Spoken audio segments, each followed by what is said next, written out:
Hello students, welcome to ভূগোল দাদা। ভূগোল দাদা ইউটিউব চ্যানেলে তোমাদের সকলকে স্বাগত।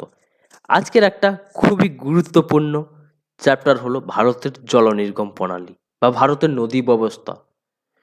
কারণ এই নদী ব্যবস্থা বা জলনির্গম প্রণালী থেকে খুবই কোশ্চেন আসে। তো আজকের আমি আলোচনা করব ভারতের জলনির্গম প্রণালী সম্পর্কে। তো চলো একদম ফোকাস করি চ্যাপ্টার। ভারতের জলনির্গম প্রণালী কাকে বলবো? ফার্স্ট আসবো আমি। নদী প্রণালী বিভিন্ন নদী, হ্রদ, খাল ইত্যাদি নিয়ে গঠিত। তাহলে কি এই নদী প্রণালী বিভিন্ন হ্রদ, খাল এবং নদী নিয়ে গঠিত, যাকে আমরা বলবো জলনির্গম প্রণালী। তাহলে জলনির্গম প্রণালী কাকে বলবো? নদী, হ্রদ, খাল নিয়ে যে নদী প্রণালী গঠিত হয়, এই নদী প্রণালীকে বলা হয় কি না আমাদের জলনির্গম প্রণালী। আচ্ছা, এই জলনির্গম প্রণালী পড়তে গিয়ে আমরা এই জলসেচকে কাজে লাগিয়ে বা জলবিদ্যুৎ উৎপাদন বা পরিবহন এসব তো কাজে আমরা লাগাই। তাহলে কি জলনির্গম প্রণালী জলসেচ, জলবিদ্যুৎ ও পরিবহনে একটা গুরুত্বপূর্ণ ভূমিকা গ্রহণ করে।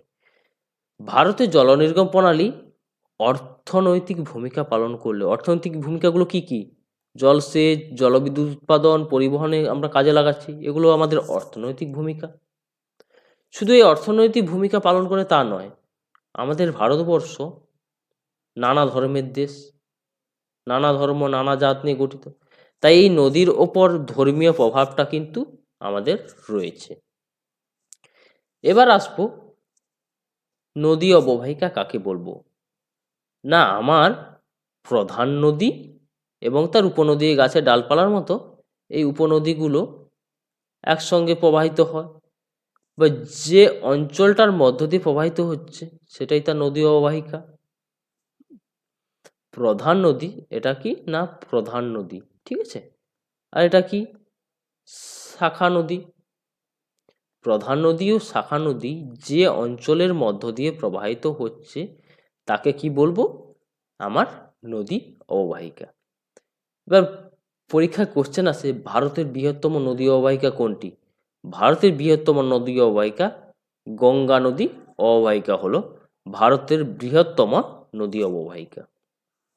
আচ্ছা, আমি নদী অববাহিকা পড়লাম, তার সঙ্গে আর একটা কিন্তু কোশ্চেন রিলেটেড করে চলে আসে, ধারণ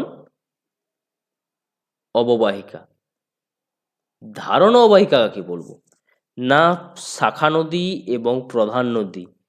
এই প্রধান নদী এবং এই শাখা নদী, এই প্রধান নদী এবং শাখা নদী যে অঞ্চলের মধ্যে দিয়ে প্রবাহিত তাকে নদী অববাহিকা। যতটা অঞ্চল জুড়ে বিস্তৃত রয়েছে এই প্রধান নদী এবং শাখা নদী মিলে যতটা অঞ্চল কভার করেছে, এই অঞ্চলটা তো কভার করেছে প্রধান নদী এবং শাখা নদী মিলে, তাই এটাই হলো তার ধারণ অববাহিকা।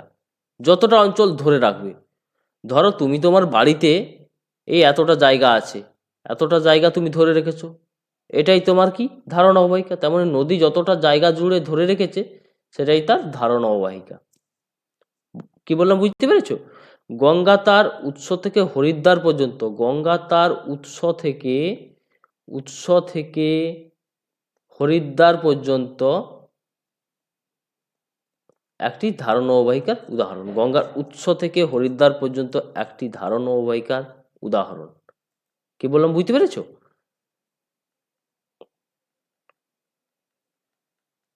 এগুলো কিন্তু নোট করবে তোমরা, কারণ এগুলো একটা একটা সবটা তো একদম টাইপ করে দেওয়া সম্ভব না। বোঝানোর ক্ষেত্রে আমি তোমাদের লেখাবো বা আমি লিখিয়ে দেবো, তো সেগুলো তোমরা নোট করে নেবে। এবার আসি ভারতের নদ নদীকে কটি ভাগে ভাগ করে। নদীর উৎস ও তার বৈশিষ্ট্য অনুসারে ভারতীয় নদ নদীকে দুটি ভাগে ভাগ করা যায়। কোন দুটি ভাগে ভাগ করা যায়? একটা আছে উত্তর ভারতের নদ নদী, একটা আছে দক্ষিণ ভারতের নদ নদী। উত্তর ভারত দক্ষিণ ভারত আমরা কিভাবে বিভক্ত করব বলো তো? আমি বুঝবো কি করে কোথা থেকে আমার উত্তর ভারত সৃষ্টি হয়ে ধরা হয় আর কোথা থেকে দক্ষিণ ভারত ধরা হয়? এবার আসি ভারতের মূল মানচিত্রে। এই হলো ভারতের মূল মানচিত্র। এখানে আছে আমাদের বিন্ধ্য পর্বত। তাহলে এখানে কি আছে? বিন্ধ্য পর্বত। এই বিন্ধ্য পর্বত হলো আমাদের উত্তর ভারত এবং দক্ষিণ ভারতের নির্ণায়ককারী রেখা বা পর্বত। এই বিন্ধ্য পর্বতের উত্তরের অংশ, বিন্ধ্য পর্বতের উত্তরের অংশ যা উত্তর ভারত নামে পরিচিত, এবং বিন্ধ্য পর্বতের দক্ষিণের অংশ যা দক্ষিণ ভারত নামে পরিচিত। বিন্ধ্য পর্বত কিন্তু একটি জলবিভাজিকার উদাহরণ। তাহলে কি, বিন্ধ্য পর্বত একটি জলবিভাজিকা হিসাবে কাজ করে, যা হচ্ছে উত্তর ভারত এবং দক্ষিণ ভারতের নির্ণায়ক হিসাবে কাজ করে। এটা কিন্তু তোমরা নোট করবে, কারণ এই জিনিসটা হচ্ছে তোমাদের শর্ট কোশ্চেন হিসেবে চলে আসছে। ভারতের জলবিভাজিকার উদাহরণ দাও। বিন্ধ্য পর্বত একটি জলবিভাজিকা। ভারতের উত্তর ও দক্ষিণ দিক নির্ণয়কারী রেখা কোনটি? না, এই বিন্ধ্য পর্বত ভারতের উত্তর ও দক্ষিণ দিক নির্ণয়কারী রেখা। এবার আমরা মূল পাঠে ফিরে আসি। এবার উত্তর ভারতের নদ নদী। উত্তর ভারতের নদ নদীর মধ্যে প্রধান আসি সিন্ধু নদী। এই সিন্ধু নদীর উৎস কোথায়, পতনস্থল কোথায়, এর দৈর্ঘ্য কত, এর উপনদী কি, এর ওপর নির্মিত কি বাঁধ আছে, এবং এর ওপর কি জলপ্রপাত আছে, প্রত্যেকটা পার্ট থেকে কিন্তু কোশ্চেন আসে। এই নদী থেকে কোনো পার্ট আমি ছেড়ে দিতে পারবো না যে পার্ট থেকে তোমার কোশ্চেন আসবে না। এবার আসি সিন্ধু নদীর উৎস কোথায়। কৈলাস পর্বতের মানসরোবর বা মানস সরোবরের রাক্ষসতাল হ্রদ থেকে, রাক্ষসতাল হ্রদ থেকে এই সিন্ধু নদীর উৎপত্তি। এই কৈলাস পর্বতের মানসরোবর থেকে সিন্ধু নদী উৎপত্তি লাভ করেছে। কি বললাম বুঝছিস? সিন্ধু কিন্তু আমাদের ভারতবর্ষে উৎপত্তি লাভ করেনি, সিন্ধু আমাদের উৎপত্তি লাভ করেছে তিব্বতে।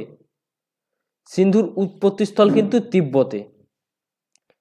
এবার আসি সিন্ধুর পতন স্থান কোথায়। সিন্ধু তো নিশ্চয়ই আমার একটা ছোট নদী নয় যে এই গেল এই পড়ে গেল, নিশ্চয়ই নয়।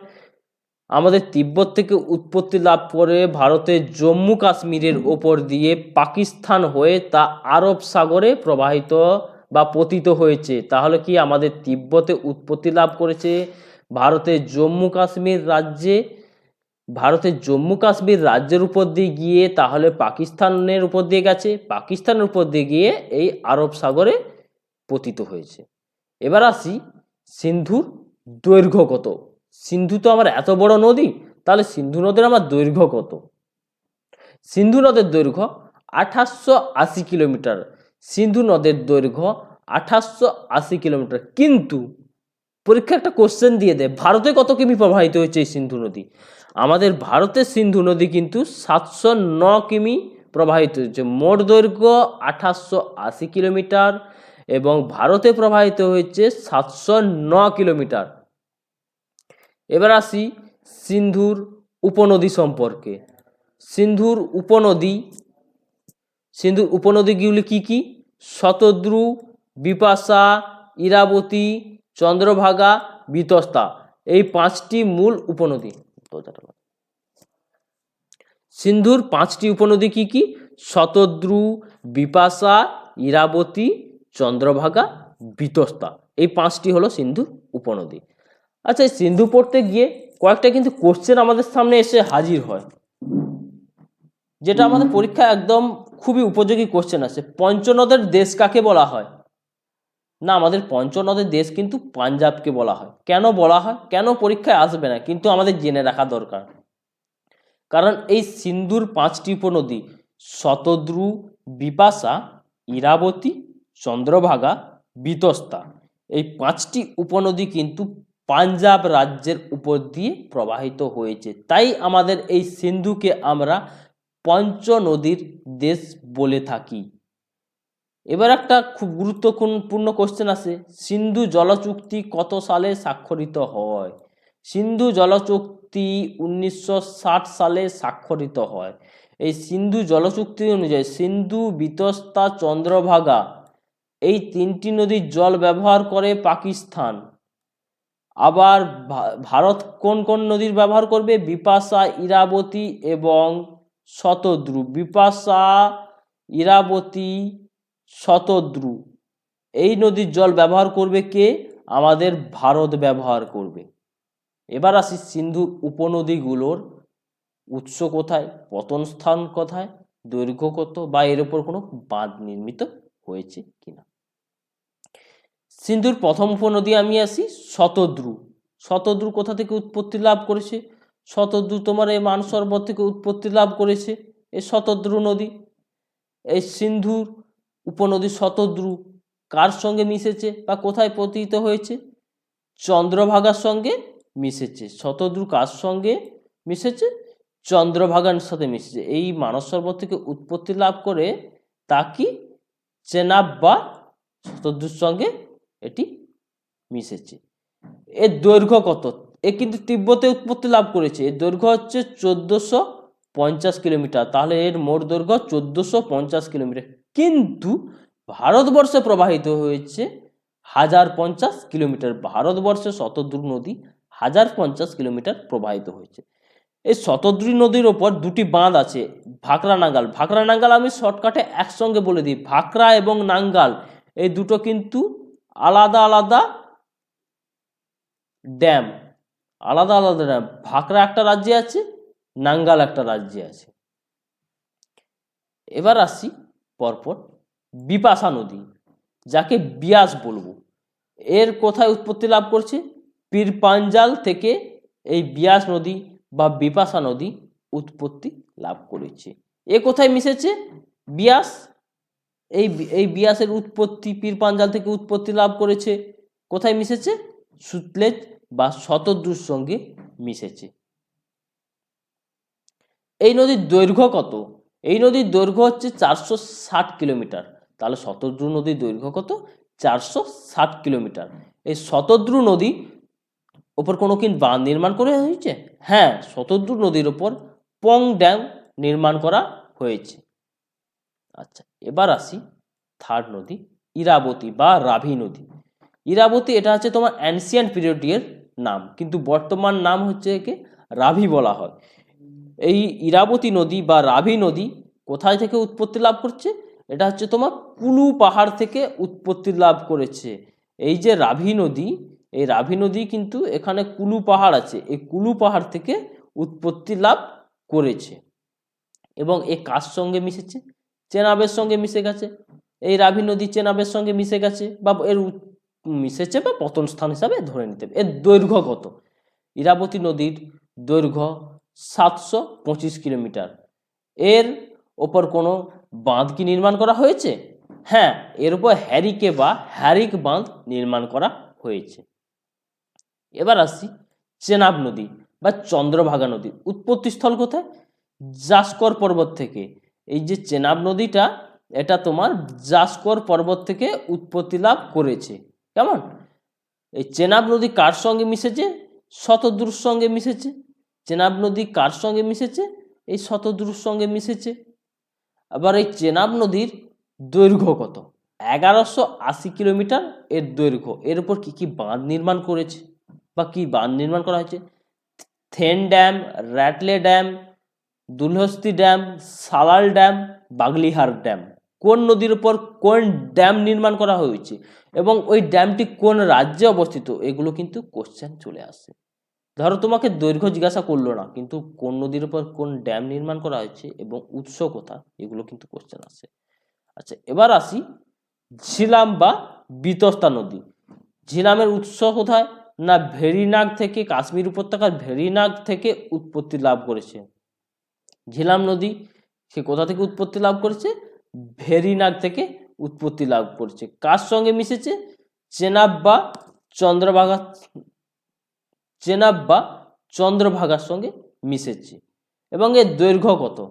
724 কিলোমিটার এর দৈর্ঘ্য। এর ওপর নির্মিত বাঁধ কি আছে? এর ওপর নির্মিত বাঁধ হলো উরি বাঁধ। এর ওপর নির্মিত বাঁধ কি রয়েছে? উরি বাঁধ। এই পুরো সিস্টেমটা, রিভার বেসিনটা তোমাদের দেওয়া রয়েছে। সিন্ধুর উৎস থেকে পতন স্থান, সিন্ধুর উপনদী, প্রত্যেকটা কিন্তু দেওয়া আছে। এবার আসছি উত্তর ভারতের আর একটি নদী গঙ্গা, যা ভারতের প্রধান নদী নামে পরিচিত। গঙ্গার উৎস কোথায়? গঙ্গোত্রী হিমবাহের গোমুখ গুহা থেকে। গঙ্গোত্রী হিমবাহের গোমুখ গুহা থেকে উৎপত্তি লাভ করছে। এই গঙ্গা প্রসঙ্গে একটা কথা বলে রাখি, গঙ্গা কিন্তু উৎপত্তি স্থলে গঙ্গা নাম নেয়নি। গঙ্গা তার উৎপত্তি স্থলে গঙ্গা নাম নেয়নি। কি নাম নিয়েছে? ভাগীরথী এবং অলকানন্দা এর মিলিত প্রবাহ যা গঙ্গা নামে পরিচিত। এই অলকানন্দা এই ভাগীরথী এই দুইয়ের মিলিত প্রবাহ হচ্ছে গঙ্গা। এই ভাগীরথী এবং অলকানন্দা কোথায় মিলিত হয়েছে? ভাগীরথী এবং অলকানন্দা দেবপ্রয়াগে এসে মিলিত হয়েছে। তাহলে ভাগীরথী এবং অলকানন্দা কোথায় এসে মিলিত হয়েছে? ভাগীরথী এবং অলকানন্দা দেবপ্রয়াগে এসে মিলিত হয়েছে। এছাড়া আরও একটা জিনিস আছে তোমাদের, মন্দাকিনী এবং অলকানন্দার মিলিত স্থান কোন জায়গা? না রুদ্রপ্রয়াগ নামে পরিচিত। পিন্ডার এবং অলকানন্দা মিলিত হয়ে কর্ণপ্রয়াগ নাম নিয়েছে। আবার নন্দাকিনী অলকানন্দা মিলিত হয়ে কী নাম নিয়েছে? নন্দপ্রয়াগ নাম নিয়েছে। এবং অলকানন্দা এবং ধৌলিগঙ্গা মিলিত হয়ে বিষ্ণুপ্রয়াগ নাম নিয়েছে। তাহলে যতগুলো প্রয়াগ আছে আমি কিন্তু বলে দিলাম। তাহলে কি ভাগীরথী অলকানন্দা মিলিত হয়ে দেবপ্রয়াগ, আবার এখানে অলকানন্দা এবং কার সঙ্গে মিলিত হয়েছে? মন্দাকিনীর সঙ্গে মিলিত হয়ে রুদ্রপ্রয়াগ। আবার পিন্ডার গঙ্গা এবং অলকানন্দা মিলিত হয়ে কর্ণপ্রয়াগ, এবং নন্দাকিনী এবং অলকানন্দা মিলিত হয়ে আমাদের নন্দপ্রয়াগ, এবং ধৌলিগঙ্গা এবং অলকানন্দা মিলিত হয়ে বিষ্ণুপ্রয়াগ নাম নিয়েছে। এগুলো কিন্তু নোট করবে, আমি ছবি আকারে দিয়েছি এবং সঙ্গে আমি পয়েন্টও করে দিলাম তোমাদের। আচ্ছা, এই গঙ্গার পতন স্থান কোথায়? গঙ্গা আমাদের উৎপত্তি স্থল থেকে উৎপত্তি লাভ করার পর গঙ্গা কিন্তু পতন স্থান হচ্ছে বঙ্গোপসাগরে প্রবাহিত হয়েছে।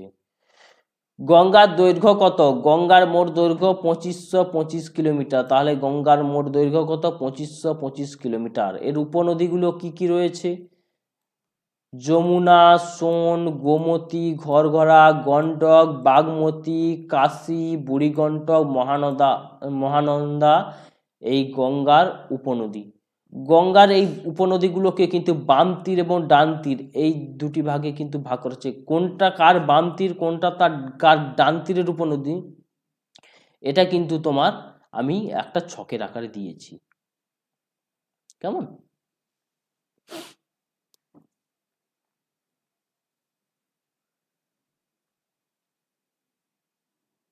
এবার আসি এই গঙ্গার ওপর নির্মিত বাঁধ। ফারাক্কা বাঁধ, তেহরি বাঁধ এগুলি ভাগীরথীর ওপর নির্মিত হয়েছে। তাহলে কি গঙ্গা ভাগীরথীর সাথে মিলিত হয়েছে? ভাগীরথী নদীর ওপর ফারাক্কা বাঁধ, তেহরি বাঁধ এগুলো নির্মাণ করা হয়েছে। এ সম্পর্কে আরও কিছু গুরুত্বপূর্ণ কোশ্চেন আমি এখানে দিয়েছি। গঙ্গা ভারতের প্রধান দীর্ঘতম নদী, এবং এই গঙ্গা নদীকে ভারতের পবিত্রতম নদী বলা হয়। গঙ্গা নদীকে কি না ভারতের পবিত্রতম নদী বলা হয়। গঙ্গা তার উৎপত্তি স্থল থেকে ভাগীরথী পর্যন্ত দেবপ্রয়াগ নামে পরিচিত। তাহলে কি গঙ্গা তার উৎপত্তি স্থল থেকে ভাগীরথী পর্যন্ত কি নামে পরিচিত? দেবপ্রয়াগ। এই ভাগীরথী নদীর ওপর কিন্তু তেহরি বাঁধ নির্মাণ করা হয়েছে। কোশ্চেন আসে। আচ্ছা, মুর্শিদাবাদের ধুলিয়ানার কাছে গঙ্গা দুটি ভাগে বিভক্ত হয়েছে। মুর্শিদাবাদের ধুলিয়ানার কাছে গঙ্গা দুটি ভাগে বিভক্ত হয়েছে। একটা হুগলি নামে আমাদের পশ্চিমবঙ্গে প্রবেশ করেছে, এবং পূর্বের ভাগটি পদ্মা নামে আমাদের বাংলাদেশে প্রবেশ করেছে।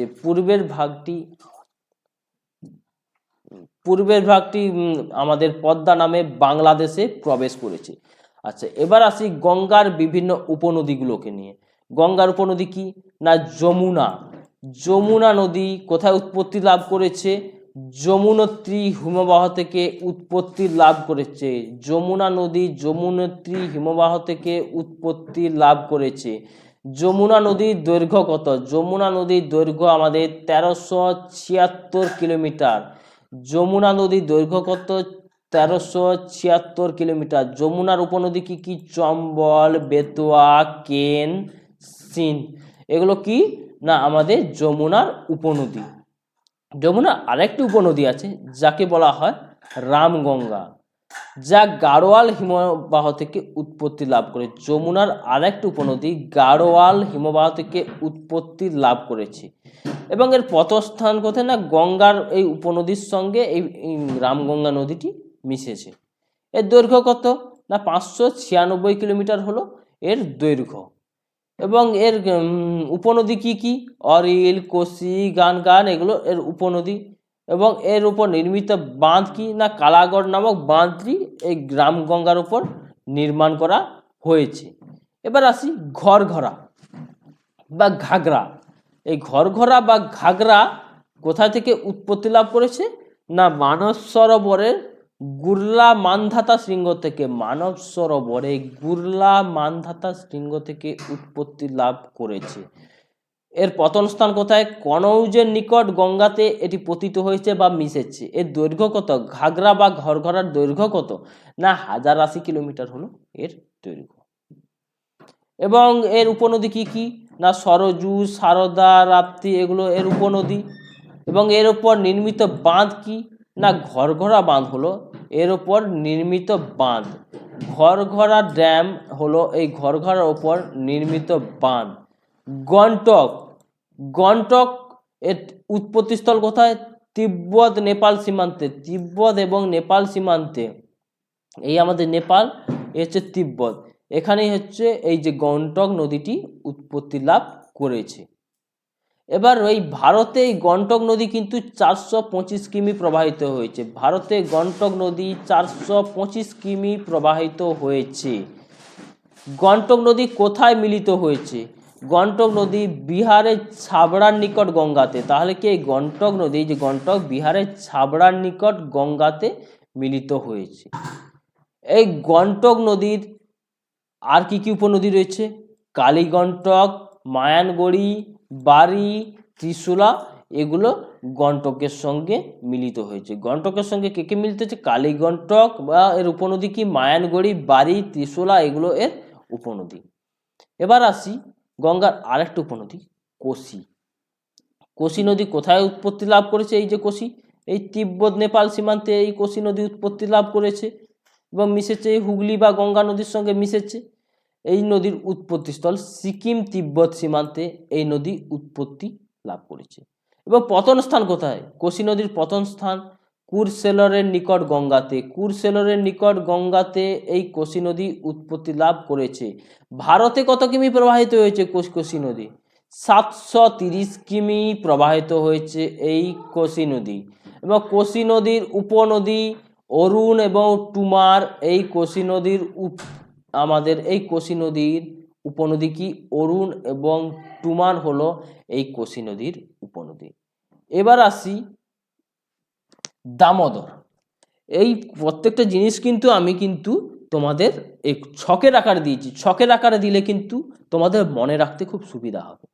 তাই এবার আসি কোসির একটি উপনদী দামোদর। দামোদর উৎপত্তি কোথায় লাভ করেছে এই দামোদর ছোটনাগপুরের খামারপাদ বা খামারপথ থেকে উৎপত্তি লাভ করেছে। তাহলে কি দামোদর নদ কোথায় উৎপত্তি লাভ করেছে ছোটনাগপুরের এই খামারপথ থেকে উৎপত্তি লাভ করেছে। এবং কোথায় মিশেছে না আমাদের এই হুগলি নদীতে। পশ্চিমবঙ্গের মধ্য দিয়ে গঙ্গার একটি শাখা হুগলি, এই হুগলির একটি শাখা সঙ্গে দামোদর নদ মিলেছে। এর দৈর্ঘ্য কত এর দৈর্ঘ্য হচ্ছে 541 কিলোমিটার হলো এই দামোদর নদের দৈর্ঘ্য। এর কি কি উপনদী রয়েছে বরাকর, কোনার এবং বোকারা, এই হচ্ছে তিনটি উপনদী। এবং এর উপর নির্মিত বাঁধ কি কি রয়েছে Konar dam, Maithon dam, Panchet dam, Durgapur dam, Tilaiya dam, এইগুলো হচ্ছে দামোদর নদের উপর নির্মিত ড্যাম। কি বললাম বোঝা গেছে? আমি কিন্তু প্রত্যেকটা জিনিস তোমাদের ছবির আকার দিয়েছি যাতে তোমাদের বুঝতে সুবিধা হয় কোন নদী কোথা থেকে উৎপত্তি লাভ করেছে এবং কোন নদী কোথায় মিশেছে, কোন নদীর উপনদী কি, কোন নদী ভারতবর্ষ কতটা প্রবাহিত হয়েছে তাও কিন্তু উল্লেখ করেছি। আচ্ছা, এবার আসি অপর একটি নদী ব্রহ্মপুত্র নদী। ব্রহ্মপুত্র নদী কোথায় উৎপত্তি লাভ করেছে ব্রহ্মপুত্র নদী আমাদের উৎপত্তি লাভ করেছে মানস সরোবরে চেমওয়াংদুং হিমবাহ। এই যে চেমওয়াংদুং হিমবাহ এই চেমোয়াংদুং হিমবাহ তিব্বতের চেমোয়াংদুং হিমবাহ থেকে উৎপত্তি লাভ করেছে। এই ব্রহ্মপুত্র কিন্তু উৎপত্তি স্থলে ব্রহ্মপুত্র নামে পরিচিত নয়, এটা হচ্ছে সাংপো নামে পরিচিত। ব্রহ্মপুত্র তার উৎপত্তি স্থলে কি নামে পরিচিত? কোশ্চেন আসে, সাংপো নামে পরিচিত। ব্রহ্মপুত্র ভারতবর্ষে প্রবেশ করেছে ডিহং এবং ডিবং নামে প্রবাহিত হয়েছে। ডিহং, ডিবং এবং লোহিত। ডিহং, ডিবং এবং লোহিত, এই দিহং নদী, এই দিবং এবং এই লোহিত, এই তিনটি নদীর মিলিত প্রবাহ যা কি নামে পরিচিত? ব্রহ্মপুত্র নামে পরিচিত। এই ব্রহ্মপুত্র কিন্তু বাংলাদেশে কি নামে প্রবাহিত হয়েছে? মেঘনা নামে। আর একটি শাখা প্রবাহিত হয়েছে যমুনা নামে। আমাদের ভারতবর্ষের যমুনাটা ওয়াই নামে পরিচিত, YAMUNA, কিন্তু বাংলাদেশের যমুনা হচ্ছে জে দিয়ে, যমুনা, JAMUNA নামে প্রবাহিত হয়েছে।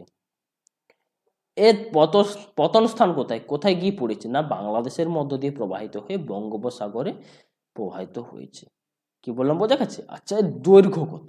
এই নদীর দৈর্ঘ্য হলো 2900 কিলোমিটার, কিন্তু ভারতে 916 কিলোমিটার প্রবাহিত হয়েছে।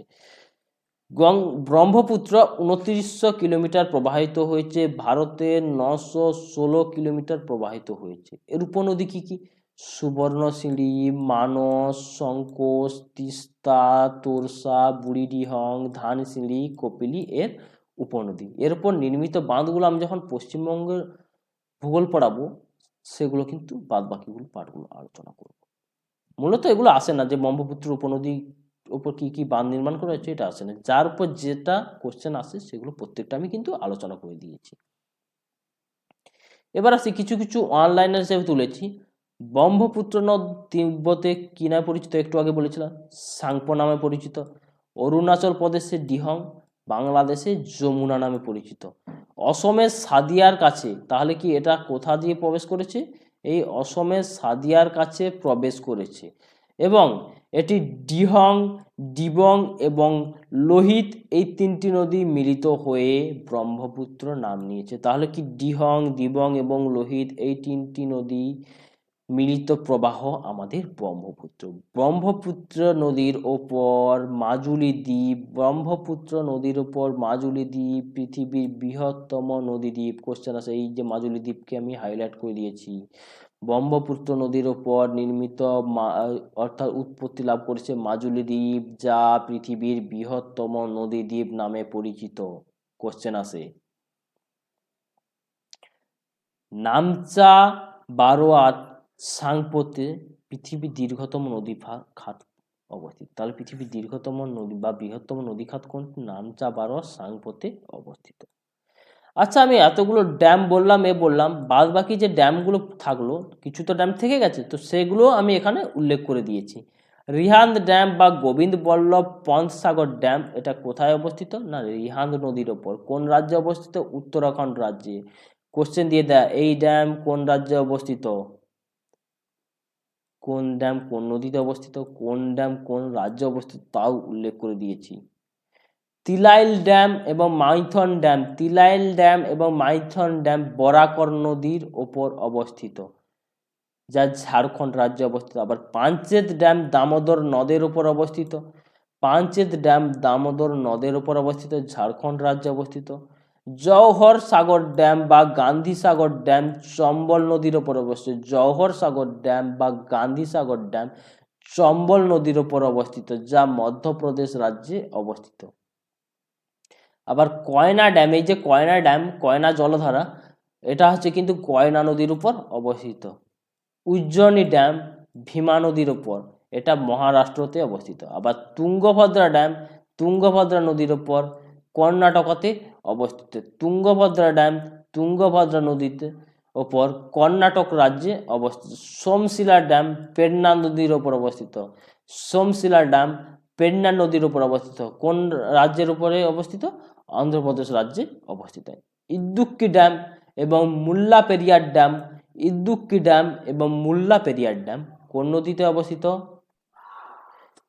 ইদ্দুক্কি ড্যাম বা মুল্লা পেরিয়ার ড্যাম, এটা পেরিয়ার নদীর ওপর নির্মিত এবং কেরালা রাজ্যে অবস্থিত। ইদুক্কি ড্যাম বা মুল্লাপেরিয়ার ড্যাম, এটা কেরালা রাজ্যে অবস্থিত পেরিয়ার নদীর ওপর। এবার একটা কোশ্চেন আছে, এগুলো এই নদী তো পড়লাম, গঙ্গা নদী সম্পর্কে তো একটা কোশ্চেন আছে। গঙ্গা অ্যাকশন প্ল্যান কত সালে গৃহীত হয়? গঙ্গা অ্যাকশন প্ল্যান 1985 সালে গৃহীত হয়। পরিবেশ দপ্তর এবং তৎকালীন প্রধানমন্ত্রী রাজীব গান্ধীর তত্ত্বাবধানে গঙ্গা নদীকে দূষণমুক্ত রাখার জন্য, যাতে গঙ্গা নদীতে কলকারখানার জল বা নোংরা জল না মিশে যায়, তার জন্য গঙ্গা অ্যাকশন প্ল্যান গঠন করা হয়। এই গঙ্গা অ্যাকশন প্ল্যান পরে আবার নমামি গঙ্গা নামে আবার প্রকল্প একটা গ্রহণ করা হয়। 2014 সালে যখন প্রধানমন্ত্রী নরেন্দ্র মোদী আসেন, তখন তিনি এই প্রকল্পটির সূচনা করেন। এই প্রকল্পটি বিবেচিত হয় ইন্টিগ্রেটেড কনজারভেশন মিশন নামে পরিচিত হয়, কিন্তু বাস্তবায়িত হয় national mission for clean Ganga নামে। National mission for clean Ganga কোন মিশন, কোন নদীর সঙ্গে বা কোন প্রকল্পের সঙ্গে জড়িয়ে আছে? এইটি হচ্ছে গঙ্গা নদী বা নমামি গঙ্গে প্রকল্পের সঙ্গে জড়িয়ে আছে। এবার আসি দক্ষিণ ভারতের নদী। আমি উত্তর ভারত এবং দক্ষিণ ভারত দুটোকে আমি বুঝিয়ে দিয়েছিলাম।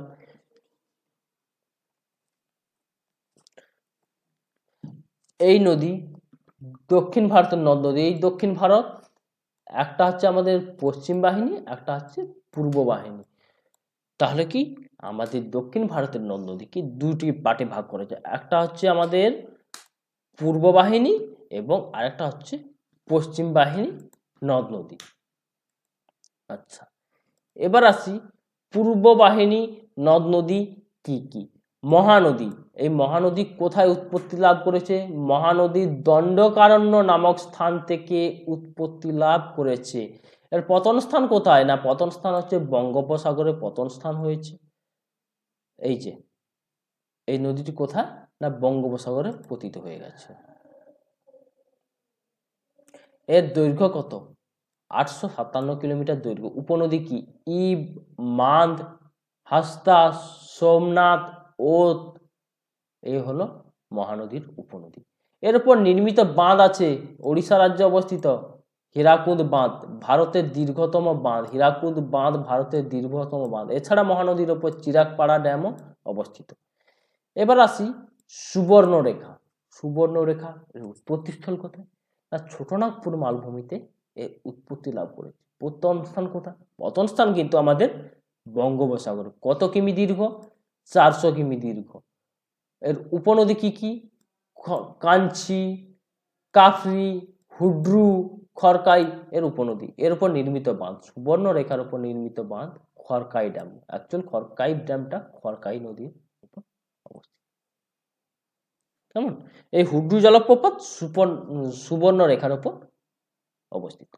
এবার আসি গোদাবরী। গোদাবরী কোথায় উৎপত্তি লাভ করেছে? গোদাবরী ত্রিম্বক মালভূমি থেকে উৎপত্তি লাভ করে। এই গোদাবরী ত্রিম্বক মালভূমি থেকে উৎপত্তি লাভ করে আমাদের কোথায় পতিত হয়েছে? বঙ্গোপসাগরে পতিত হয়েছে। দৈর্ঘ্য কত? 1465 কিলোমিটার দৈর্ঘ্য। এর উপনদী কি কি?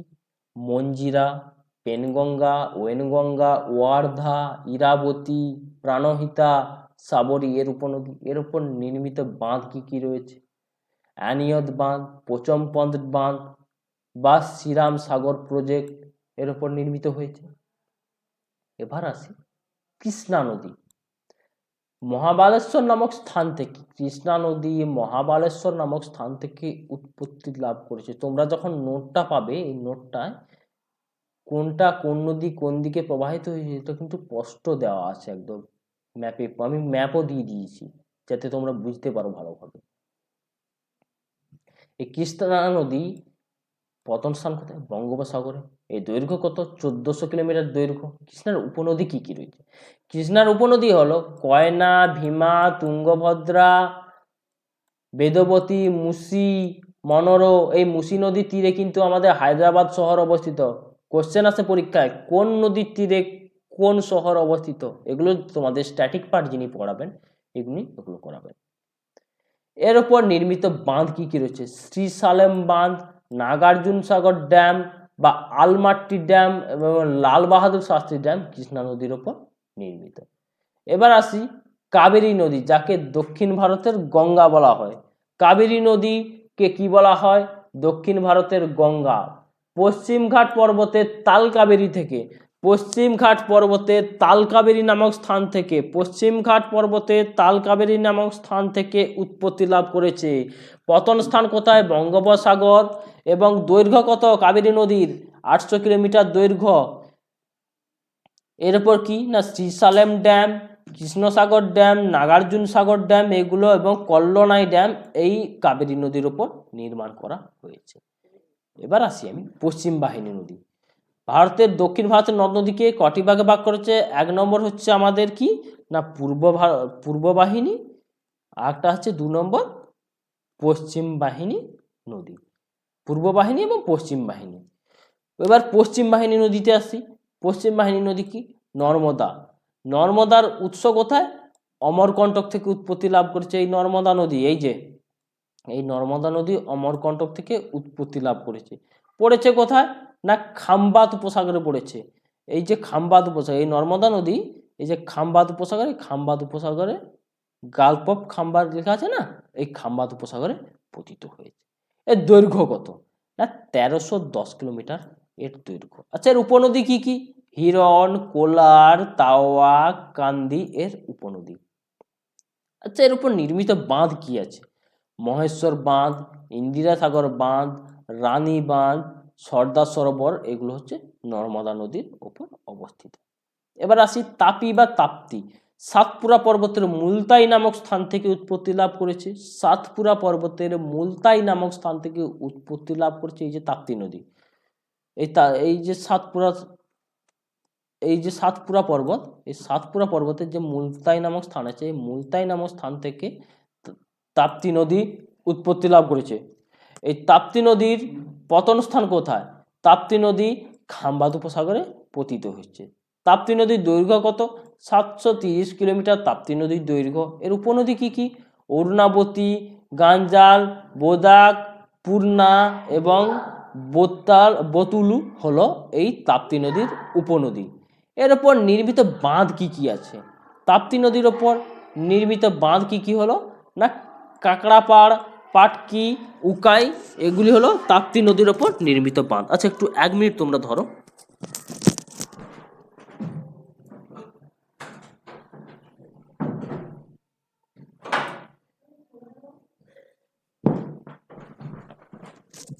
তাপ্তি নদীর ওপর নির্মিত বাঁধ কি কি রয়েছে না কাকড়াপাড়, পাটকি এবং উকাই এর ওপর নির্মিত বাঁধ রয়েছে। এবার আসি সবরমতী নদী বা সবরমতী নদী। এর উৎপত্তি স্থান কোথায়? এই সবরমতী নদী কিন্তু এই যে সবরমতী নদী এটা আরাবল্লী পর্বত থেকে উৎপত্তি লাভ করেছে। এই যে আরাবল্লী পর্বত, ভারতের আরাবল্লী পর্বতের এই পশ্চিম প্রান্ত কিন্তু আমাদের রাজস্থানের মরুভূমি শুরু, এর পূর্ব প্রান্ত কিন্তু আমাদের চাষাবাদ হয়। এই আরাবল্লী পর্বত থেকে আমাদের সবরমতী নদী উৎপত্তি লাভ করেছে। আচ্ছা, সবরমতী নদী কোথায় পতিত হয়েছে না সবরমতী নদী খাম্বাত উপসাগরে পতিত হয়েছে। এর দৈর্ঘ্য কত? 371 কিলোমিটার হলো এর দৈর্ঘ্য। উপনদী কি আছে? ওয়াকুল, ভাতরকি, হারনব এর উপনদী। এবার আরেকটা ওয়ানলাইনার হিসেবে দিয়েছি তোমাদের, গোদাবরী।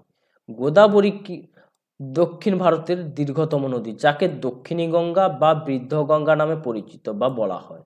দক্ষিণী গঙ্গা বা বৃদ্ধ গঙ্গা কাকে বলা হয়? শর্ট কোশ্চেন চলে আসে। এবার আসি অন্তর্বাহিনী নদী।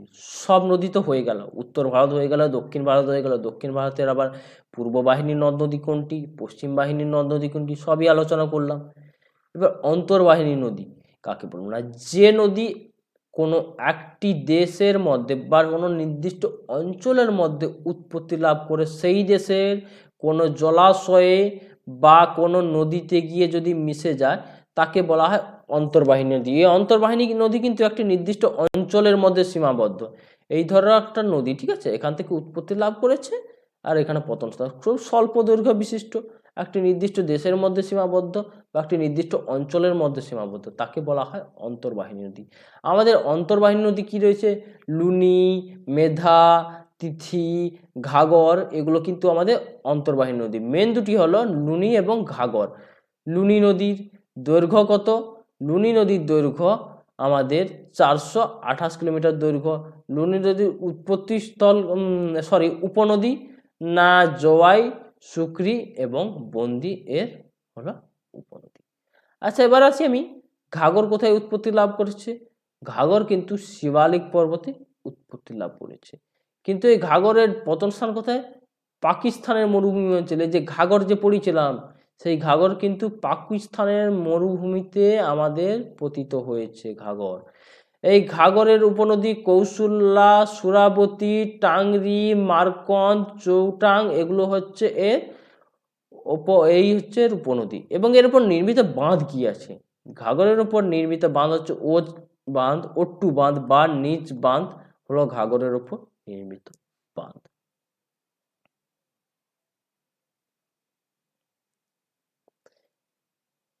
উত্তর ভারতের নদ নদী পড়ালাম, দক্ষিণ ভারতের নদ নদী পড়ালাম, এবং এই উত্তর ভারত এবং দক্ষিণ ভারতের কোন নদীর বাম তীরের উপনদী কোনটা এবং তার ডান তীরের উপনদী কোনটা সেটাকেও আমি কিন্তু ছকে উল্লেখ করে দিয়েছি। সিন্ধু, সিন্ধুর বাম তীরের উপনদী ভাস্কর, নুব্রা, বিতস্তা, চন্দ্রভাগা, ইরাবতী, বিপাশা, শতদ্রু, জাস্কর। ডান তীরের উপনদী সিয়ক, গিলগিট, কাবুল এগুলো তার ডান তীরের উপনদী। গঙ্গা, গঙ্গার বাম তীরের উপনদী কোনটা, ডান তীরের উপনদী কোনটা, এগুলো কিন্তু কোশ্চেন আসে। গঙ্গার বাম তীরের উপনদী কোনটা? এই ধরো একটা নদী উৎপত্তি লাভ করেছে, তো এই দিক থেকে তুমি পতন স্থানের দিকে মুখ করবে। এই দিক থেকে তুমি পতন স্থানের দিকে যদি তুমি মুখ করে থাকো, তোমার ডান হাত যেটা পড়ছে সেটা হচ্ছে তোমার ডান তীর, আর যেটা তোমার বাম হাত পড়ছে সেটা তোমার বাম তীরের উপনদী। কেমন? তুমি এই উৎসস্থল থেকে দাঁড়িয়ে যেটা তুমি দক্ষিণ দিকে মুখ করবে, তোমার বাম হাত যেটা পড়ছে সেটা তোমার বাম দিক, ডান হাত যেটা পড়ছে সেটা কিন্তু ডান দিক। এটা তোমরা বেশ গুলিয়ে ফেলো, তাই আমি এটা বুঝিয়ে দিলাম যে কোনটা বাম তীর কোনটা বুঝবো, বা আমি কোনটা ডান তীর বুঝবো।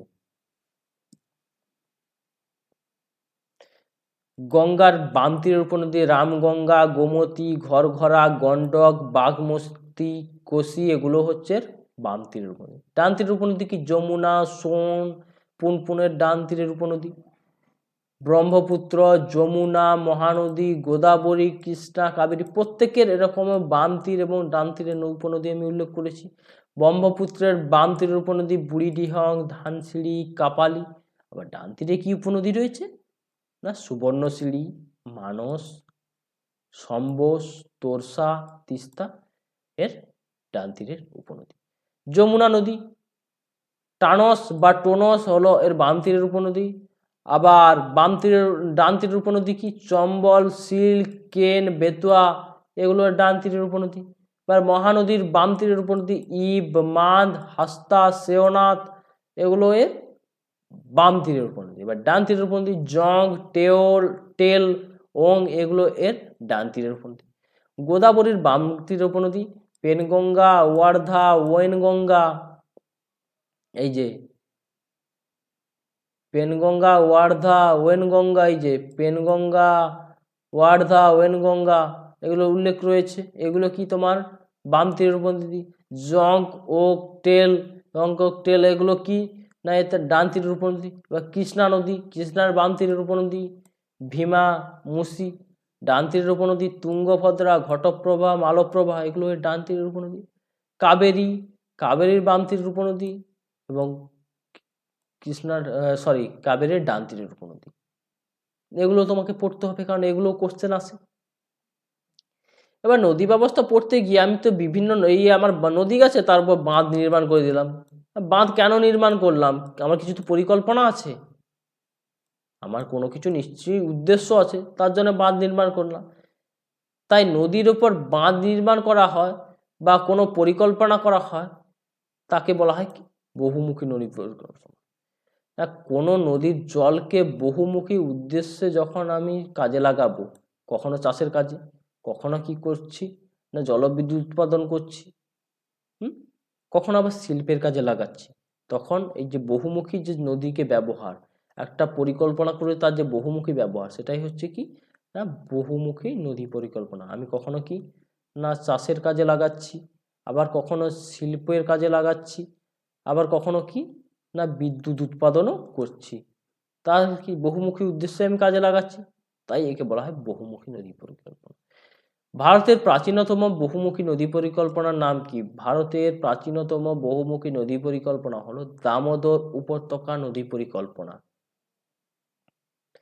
এবং কোন নদীর উপর কোন বহুমুখী নদী পরিকল্পনা করা হয়েছে সেটাও আমি ছকের আকার দিয়েছি যাতে তোমাদের বুঝতে সুবিধা হয়। দামোদর নদের উপর দামোদর উপত্যকা পরিকল্পনা, যা ডিভিসি নামে পরিচিত, এবং শতদ্রু নদীর উপর ভাকরানাঙ্গাল প্রকল্প, ময়ূরাক্ষী নদীর উপর ময়ূরাক্ষী নদী প্রকল্প, মহানদীর উপর হীরাকুদ প্রকল্প, তিস্তা নদীর উপর সর্দার সরোবর প্রকল্প, তিস্তা প্রকল্প, নর্মদা নদীর উপর সর্দার সরোবর প্রকল্প, আবার ভাগীরথীর উপর তেহরি বাঁধ প্রকল্প। প্রত্যেকটা নদীকে আমরা হয় শিল্পের কাজে লাগিয়েছি, না হয় চাষাবাদের কাজে লাগিয়েছি, না হয় বিদ্যুৎ উৎপাদনের কাজে লাগিয়েছি। এদের বহুমুখী ব্যবহারের জন্য একে বহুমুখী নদী পরিকল্পনা বলা হয়। এগুলো কিন্তু দীর্ঘমেয়াদী নদী পরিকল্পনা। এখানে আমি আবার কয়েকটা অনলাইনার দিয়েছি। দামোদর উপত্যকা পরিকল্পনা গড়ে উঠেছে কোন নদীর অনুসরণে? না টেনিসি নদীর অনুকরণে এই দামোদর উপত্যকা পরিকল্পনা গ্রহণ করা হয়েছে। তেহরি বাঁধ ভারতের উচ্চতম বাঁধ, তেহরি বাঁধ ভারতের উচ্চতম বাঁধ। হীরাকুদ বাঁধ ভারতের দীর্ঘতম বাঁধ। ভারতের প্রাচীনতম বাঁধ কল্যাণাই বাঁধ। ভারতের প্রাচীনতম বাঁধের নাম কি? না কল্যাণাই বাঁধ। ভারতের বৃহত্তম মিশনারি বাঁধ নাগার্জুন সাগর বাঁধ। ভারতের বৃহত্তম আর্চ বাঁধ, এইভাবে আর্চ অর্থাৎ বেন্ড করে আছে, তাই একে আর্চ বাঁধ বলা হয়। ইদ্দুক্কি বাঁধ, ভাকরা নাঙ্গাল, এই দুটো আমি প্রথমে বলেছিলাম যে দুটো আলাদা আলাদা রাজ্যে অবস্থিত, এখানে তা আমি আবার অনলাইনার হিসেবে দিয়েছি। ভাকরা বাঁধ হিমাচল প্রদেশে, নাঙ্গাল বাঁধ আমাদের পাঞ্জাবে অবস্থিত। তাহলে ভাকরা নাঙ্গাল বাঁধ কোন নদীর উপর? শতদ্রু নদীর উপর, কিন্তু ভাকরা বাঁধ আমাদের হিমাচল প্রদেশে এবং নাঙ্গাল বাঁধ পাঞ্জাবে অবস্থিত। এবার নদী ব্যবস্থা পড়তে গিয়ে আমি আরেকটা জিনিস উল্লেখ করেছি এখানে, হ্রদ। ভারত তো আমাদের নদীমাতৃক দেশ, তো এই নদীমাতৃক দেশে বিভিন্ন জায়গায় মনুষ্য সৃষ্ট বা কখনো কোনো জায়গায় প্রাকৃতিকভাবে বিভিন্ন জায়গায় হ্রদ সৃষ্টি হয়েছে। তাই স্বাদু জলের হ্রদ এবং লবণাক্ত জলের হ্রদ আমি এগুলো তোমাদের বলছি। স্বাদু জলের লবণাক্ত জলের হ্রদ অষ্টমুদি হ্রদ কেরালার কোল্লাম জেলায় অবস্থিত। চিল্কা হ্রদ ওড়িশা ভারতের বৃহত্তম উপকূলীয় হ্রদ। পুলিকট হ্রদ অন্ধ্রপ্রদেশ এবং তামিলনাড়ুর সীমান্তে করমণ্ডল উপকূলে ভারতের দ্বিতীয়তম বৃহত্তম হ্রদ। তাহলে কি পুলিকট হ্রদ কোথায় অবস্থিত? না এই অন্ধ্র এবং তামিলনাড়ুর এই সীমান্তে।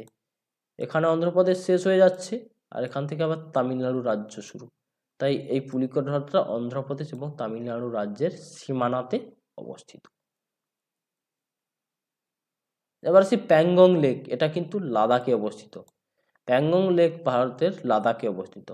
সম্বর হ্রদ জয়পুরে অবস্থিত, ভারতের বৃহত্তম অন্তর্দেশীয় লবণাক্ত জলের হ্রদ। এটা কি আমার নিজস্ব দেশের মধ্যে অন্তর্দেশীয় লবণাক্ত জলের হ্রদ, বৃহত্তম। ভেম্বানাথ কেরালার দীর্ঘতম উপহ্রদ। আবার আছে ভিরপুঝা কোচিতে অবস্থিত, কেরালার কোচিতে অবস্থিত। কারিভলি ভিলপুরা তামিলনাড়ুতে অবস্থিত।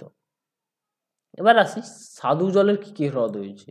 ভীমতাল কুমায়ুন হিমালয়ের নিকট, কুমায়ুন হিমালয়ের নিকট খান্দ শহরে এটি নৈনিতাল ও কুমায়ুন জেলার বৃহত্তম হ্রদ। নৈনিতালকে লেক ডিস্ট্রিক্ট অফ ইন্ডিয়া বলা হয়। এখান থেকে একটা শর্ট কোয়েশ্চেন কিন্তু তোমরা পেয়ে গেলে। লেক ডিস্ট্রিক্ট অফ ইন্ডিয়া কাকে বলা হয়? না নৈনিতালকে। ভীমাতাল কোথায় অবস্থিত? কুমায়ুন হিমালয়ে এর উৎপত্তি লাভ করেছে। এবার আছে ভোজ হ্রদ, ভোজতাল। ভোজতাল ভোপালের মধ্যপ্রদেশে অবস্থিত। এটি কিন্তু সর্বাধিক ভারত সব থেকে দূষিত যতগুলো হ্রদ আছে তার মধ্যে ভোজ হ্রদ সব থেকে দূষিত হ্রদ। এবার আছে চন্দ্রতাল, হিমাচল প্রদেশের লাহুল এবং স্পিটি জেলাতে অবস্থিত। ডাল হ্রদ শ্রীনগরে অবস্থিত। যারা হচ্ছে কাশ্মীর বেড়াতে যায় তারা হচ্ছে বোটিং করতে যায় ডাল হ্রদে। এবার আছে কোল্লেরু হ্রদ, কোল্লেরু হ্রদ অন্ধ্রপ্রদেশে অবস্থিত। লোকটাক হ্রদ মণিপুর রাজ্যে অবস্থিত। এই লোকটাক হ্রদের ওপর অবস্থিত ভাসমান একটা ন্যাশনাল পার্ক রয়েছে। যা একটা হেরিটেজ সাইট। মণিপুরে উত্তর পূর্ব ভারতের বৃহত্তম মৃদু জলের ভাসমান হ্রদ, যা কাশ্মীর উপত্যকা এবং এশিয়ার বৃহত্তম স্বাদু জলের হ্রদ এই লোকটাক হ্রদ। এবার আসছি উলার হ্রদ। উলার হ্রদ কাশ্মীর উপত্যকায় অবস্থিত। এটা এশিয়ার বৃহত্তম স্বাদু জলের হ্রদ। তাহলে কি এশিয়ার বৃহত্তম স্বাদু জলের হ্রদ কোনটি? না আমাদের উলার হ্রদ। এবার আসি নাকর হ্রদ কিন্নর জেলায় হিমাচল প্রদেশে অবস্থিত। রেণুকা হ্রদ সিরমাইম জেলায় হিমাচল প্রদেশে অবস্থিত। রূপকুণ্ড হ্রদ উত্তরাখণ্ডে অবস্থিত। একে স্থানীয় ভাষায় মিস্ট্রি বা স্কেলিটনস অফ লেক বলা হয়। এবার আসি সাত্তামকোট্টা হ্রদ কেরালাতে অবস্থিত। কেরালার বৃহত্তম স্বাদু জলের হ্রদ কোনটা? না সাত্তামকোট্টা হ্রদ। সাততাল বা সাতা ভীমতাল শহর উত্তরাখণ্ডে অবস্থিত। সুরজতাল এটা হিমাচল প্রদেশে অবস্থিত, বারালাচালা গিরিপথের কাছে। আবার আছে ভেম্বানাথ হ্রদ কেরালাতে অবস্থিত। লোনার হ্রদ মহারাষ্ট্রের জ্বালামুখী বা একটি কেটার লেকের উদাহরণ কি? না আমাদের লোনার কিন্তু একটা কেটার লেকের উদাহরণ। চোলামু আমাদের সিকিম ভারতের উচ্চতম স্বাদু জলের হ্রদ। স্বাদু জল সিকিমে অবস্থিত স্বাদু জলের হ্রদ। আচ্ছা, গোবিন্দ বল্লভ পন্ত সাগর এবং রিহান্দ বাঁধ জলাধার, এটা উত্তরপ্রদেশে গোবিন্দ বল্লভ পন্ত সাগর এবং মধ্যপ্রদেশে আছে রিহান্দ ড্যাম। এবার সেই কৃত্রিম ড্যাম, কৃত্রিম হ্রদ কি কি রয়েছে? হিমায়িত সাগর তেলেঙ্গানায় অবস্থিত। ওসমান সাগর তেলেঙ্গানায় অবস্থিত। পুষ্কর লেক রাজস্থানে অবস্থিত। তাওয়া জলাশয় মধ্যপ্রদেশে অবস্থিত। আবার শুকনা হ্রদ পাঞ্জাবে অবস্থিত। তাহলে আমি এখানে নদীর সঙ্গে সঙ্গে আমি হ্রদগুলো যা আমাদের কমপ্লিট আসছে তা হ্রদও আলোচনা করে দিলাম। এবার বাকি যে পার্টটা থাকে তোমাদের সেটা হচ্ছে জলপ্রপাত। কোন নদীর ওপর কোন জলপ্রপাত অবস্থিত এই পার্টটা কিন্তু থেকে যায়, তো এটাও আবার আলোচনা করব। এবার জলপ্রপাত আলোচনা করতে কি জলপ্রপাত কাকে বলে এই জিনিসটা একটু জানার তো দরকার। না নদীতে যখন কঠিন শিলা এবং কোমল শিলা, না এই কঠিন শিলা এবং কোমল শিলা মিশ্রিত, কঠিন শিলা এবং কোমল শিলা মিশ্রিত ভূমিরূপ, এই একটা ভূমিরূপ ছিল, এর উপর দিয়ে একটা নদী প্রবাহিত হচ্ছে, এর উপর দিয়ে একটা নদী প্রবাহিত হচ্ছে। যখন কঠিন শিলা এবং কোমল শিলা মিশ্রিত ভূমিরূপের উপর দিয়ে নদী প্রবাহিত হচ্ছে তখন কি হয় না কোমল শিলাটা তাড়াতাড়ি ক্ষয়ে যায়। তাহলে কি আমার যে কোমল শিলাটা ছিল এই উপরে যে কোমল শিলাটা ছিল এই কোমল শিলাটা কিন্তু আমাদের তাড়াতাড়ি ক্ষয়ে যাচ্ছে। এই যে কোমল শিলা এই কোমল শিলাটা কিন্তু আমাদের তাড়াতাড়ি ক্ষয়ে যাচ্ছে। কোমল শিলা তাড়াতাড়ি ক্ষয়ে যাওয়ার জন্য তাহলে কি নদীর গতিপথে একটা অসামঞ্জস্য ঢাল সৃষ্টি হচ্ছে। এই যে অসামঞ্জস্য ঢাল সৃষ্টি হওয়ার জন্য নদী কিনা হঠাৎ এই উপর থেকে নিচে এসে পতিত হয়। এই অসামঞ্জস্য ঢাল সৃষ্টি হওয়ার জন্য নদী হঠাৎ উপর থেকে নদী নিচে প্রবাহিত, নদীর এই পড়ন্ত যে জলধারা এই পড়ন্ত জলধারাকেই বলা হয় জলপ্রপাত। কি বললাম বুঝেছো? না নদীর অসামঞ্জস্য প্রবাহ অর্থাৎ নদী প্রবাহিত হচ্ছে সেখানে কি না ঢালের একটা অসামঞ্জস্যতা লক্ষ্য করা গেল। অসামঞ্জস্যতা লক্ষ্য করা গেলে কেন? না কোমল শিলাটা আমার ক্ষয়ে গেছে আর আড়িভাবে অবস্থান করেছিল, তার জন্য কি হয় অসামঞ্জস্য ঢাল সৃষ্টি হলো, সেখানে নদী হঠাৎ উপর থেকে নিচে পড়লো। এই নদীর এই পড়ন্ত যে জলধারা এই পড়ন্ত জলধারাকে বলা হয় আমাদের জলপ্রপাত। এবার আসি কোন নদীর ওপর কি বাঁধ নির্মাণ করা হয়েছে, সরি কোন জলপ্রপাত অবস্থিত। কুঞ্চিকল কর্ণাটকে অবস্থিত। ভারাইপানি ওড়িশা রাজ্যে অবস্থিত। যোগ জলপ্রপাত কর্ণাটক রাজ্যে অবস্থিত। শিবসমুদ্রম আমাদের শিবসমুদ্রম জলপ্রপাত কর্ণাটকে অবস্থিত। সুবর্ণরেখা ঝাড়খণ্ডে অবস্থিত। হুডরু আমাদের ঝাড়খণ্ডে অবস্থিত। হোগেলনাল ঝাড়খণ্ডে অবস্থিত। দশন জলপ্রপাত তামিলনাড়ুতে অবস্থিত। জোনহা বা গৌতম ধারা জলপ্রপাত ঝাড়খণ্ডে অবস্থিত। ধোঁয়াধর জলপ্রপাত মধ্যপ্রদেশে অবস্থিত। সহস্রধারা উত্তরাখণ্ডে অবস্থিত। কপিলধারা জলপ্রপাত মধ্যপ্রদেশে অবস্থিত। চিত্রকূট জলপ্রপাত যাকে ভারতের নাইগ্রা বলা হয় এটা কোথায় অবস্থিত?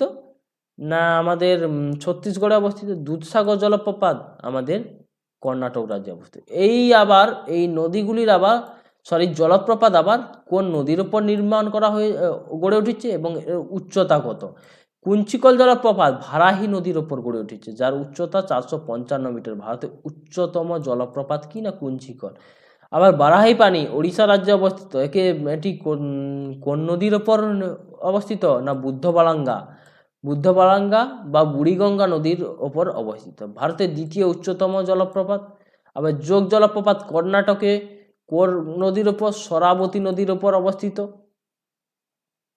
কেমন? এই ছিল আজকের ভারতের জলনির্গম প্রণালী বা রিভার সিস্টেম সম্পর্কিত কমপ্লিট থিওরি, যা পরীক্ষায় একদম আসার উপযোগী। টোটাল আমি থিওরি আকারে, যাতে তোমরা ডিটেলে পড়তে পারো, এই অনলাইনার নয়, প্রত্যেকটা জিনিস আমি ডিটেলে আলোচনা করেছি, ছকে আবার আলোচনা করছি, যাতে তোমরা ভালোভাবে বুঝতে পারো। তো এবার ক্লাসটা যদি ভালো লেগে থাকে প্রত্যেকের সঙ্গে শেয়ার করে দিও, এবং চ্যানেলে যারা নতুন সাবস্ক্রাইব করে দিও, যাতে আমি পরে আরও নতুন নতুন চ্যাপ্টারের ভিডিও আনতে পারি। ভালো থেকো, সুস্থ থেকো, দেখা হচ্ছে এরকম একটা পরের পার্ট নিয়ে তোমাদের সঙ্গে।